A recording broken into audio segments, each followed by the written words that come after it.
Hello everyone and welcome back to the Mindset Model. And in today's episode, oh my goodness me, I am going to be talking about something which has been going on in my life forever. And I've only really recently, since I've been doing my fabulous mindset work, I have stopped doing. And this is about stop saying to yourself, I'm so busy, prioritizing all of these things and actually focusing on your well-being, prioritizing your well-being. And this, I just know so many people, if you're watching this, you probably have felt this, or this is very much in alignment with you. And this is a story that we've been told, like the busier you are, the more successful you are. And we're going to really change that mindset today because it's just not good for us. So we have been told that being busy, having a really full diary, literally working like 10 hours a day, and like people actually go around talking like this is a good thing. Well, I've worked so hard, my hands have fallen off and I've got bunions from running around, and obviously that's extreme, but you know what I'm trying to say, don't you? It makes people feel like they are important and successful the busier they are, but the truth is it's really a sign of being disconnected to what really truly matters to you. And when we're saying to ourselves, I'm too busy, what we're really saying is, I have given my power away to everything else except myself. Oh, yes. And you know, that's okay. We've all been there. We've all done it. But today is about becoming aware and shifting this and prioritizing your well-being, because your well-being is power. It is truly powerful. And a lot of us feel that when we prioritize our well-being, it means that we're being selfish, we're being lazy, but it's fucking not. This is a form of self-respect. And you will function so much better as a human if you do prioritize this. So when you do, your energy really does expand. If you think of a time when you have had a day off or you've been on holiday and you have really given yourself that time to do things that brings joy, you do feel like you've got so much more energy. Also, your creativity flows. If you are a creative person, which you are, because every single human is creative. It's just we've unfortunately turned off the creativity to make way for boring, sensible shit. But anyway, that is a story for another time. But if you are a creative person, when you keep yourself so busy, that actually shuts off your intuition. You cannot even hear yourself think, let alone listen to what your intuition is saying to you. And in fact, I've got something else to tell you about this. If you are busy, rushing around, mad, stressful, do you know what happens to you? Do you even know what happens to you? The blood, you actually go into this fight or flight mode. You go into, I can't remember the name of it, but it's all to do with your nervous system. And you go into fight, flight mode. And what happens, the blood actually drains from your brain into your limbs so you can fucking run around, which means you're going to be dumber.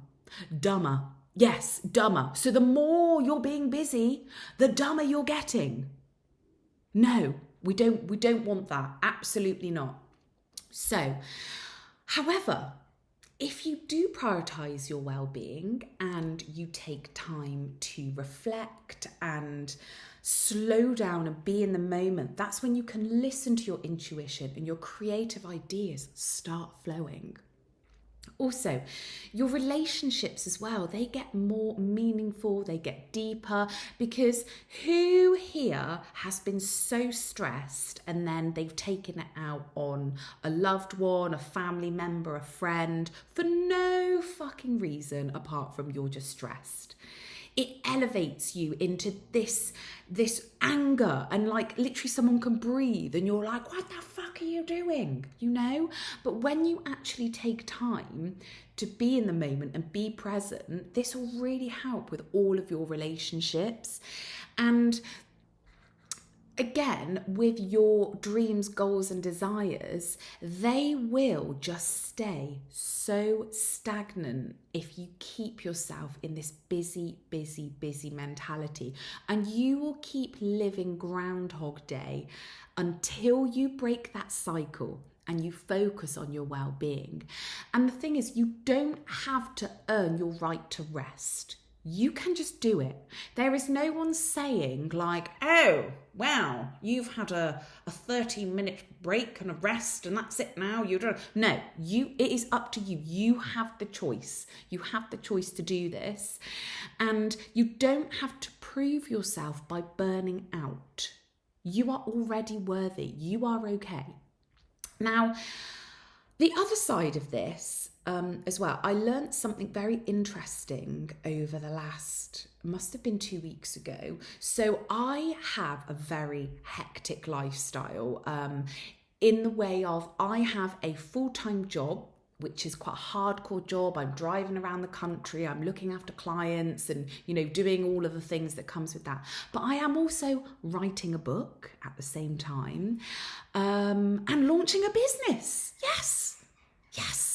As well as going to the gym, cooking homemade food, making sure my house doesn't fucking fall down, all of the things. So I'm going to tell you how I actually manage and turn the busyness into prioritizing my self-care. But I've noticed something recently where I have started my business.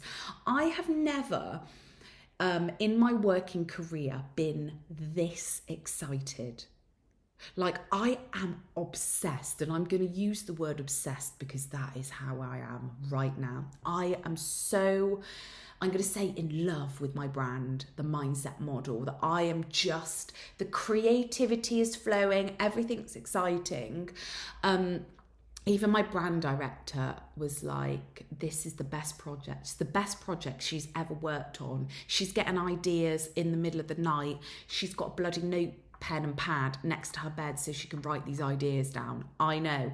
I'm getting up at like 4 or 5 o'clock because I've got all these ideas. I'm really excited. I've got to create things, got to do this, but also that is another way that busyness is creeping its way in. And because I've done the mindset work, I have noticed and I'm aware of it. So I've had to force myself to take a fucking holiday. And it was hard. And I know that sounds ridiculous, but it is hard when you love something that much to take a step back. But it's so important because now I've had my little holiday, I feel so much better.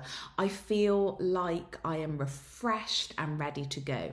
So what are the 3 things that I do so I don't fucking die of busyness? The first one is I actually audit my energy, not just my time. This is so powerful. And what I mean by this is I will always ask myself what fills me up and what drains me. And I start making small shifts. So the things that I'm giving my time to, are they in alignment with what I want? And am I going to feel like absolute shit if I'm doing these things? Obviously, there's things in life that we have to do, like, I don't know, make sure our bills are all up to, things like that. But I'm talking about things that you have a lot of control and choice over. So what I've actually had to do to make sure that I'm managing my time and prioritizing all of my self-care is I'm at an era in my life when I just want to focus on my business and my social life. I don't really desire it to be like it used to be because, wow, I used to be out all the time and, having a drink here and a bottomless brunch and a dinner and a this and a cinema and a whatever. I'm not fucking interested anymore. I'm really not. And I don't know whether that's because I'm getting older, or because my priorities have changed, or both. Who even knows? But I know working on my business, going out in nature, going for like little coffee dates, that fills me up, that lights me up. So I'm going to put all of my focus and energy into that. So audit your energy, not just your time. The next thing is create sacred time for yourself every single day. And I can hear you screaming through my laptop right now saying, but I've got kids and I've got this and I've got that. And I'm just going to say to you, I bet you can make 5 minutes, just 5 minutes to yourself every day. Even if after you've made dinner or whatever, you go and sit in the car for 5 minutes. That is all you need. That 5 minutes will be so important for you, because then you'll be able to think and be with yourself and breathe and be in the moment, even if it's just 5 minutes. Or if it's 5 minutes, sorry, that's the bloody, leave it by the door. Hopefully they can leave it by the door. We do have a Ring doorbell, so hopefully my husband's on there like, oh, leave it by the door. So anyway, make time for you. And then the final thing is change your language. This is so important. So if you catch yourself saying, I'm too busy, and you get that feeling of overwhelm, pause and breathe and reframe it and say, I'm actually going to choose something that's in alignment with my well-being, and I am okay, and this is okay. It's because a part of us, which is the ego, literally goes off on one, and it is the loudest voice. It's panicky, it's scared. But if you can just literally pause and breathe for a minute, reframe it, you will be absolutely fine. It's such a powerful but simple method. So anyway, I'm going to leave you with one thing today. A couple of little questions for you. What would my life feel like if I believed I always had time for what truly matters? Where am I abandoning myself in the name of being busy? And how can I honour myself today, even in the smallest, most loving way? So there we have it. I really hope you enjoyed this episode, and please do take some time today to just be you, be in your thoughts, be in the moment, and appreciate this bloody fabulous life. And I will see you next time.